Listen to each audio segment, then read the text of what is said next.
Transport Minister Abu Tahir Mondol has informed the State Assembly that an alternative route to the Umiam Bridge, which is the major lifeline of the state and interconnects several northeastern states, was being pursued even as measures are being taken to strengthen the bridge, which was built in 1965.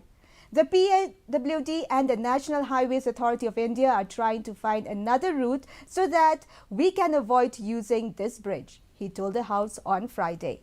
Various suggestions were made by members during the question hour to ensure the safety of Umiam Bridge after opposition legislator Adan Basaimot of Voice of People's Party raised questions on the safety of the Umiam Bridge and the dam.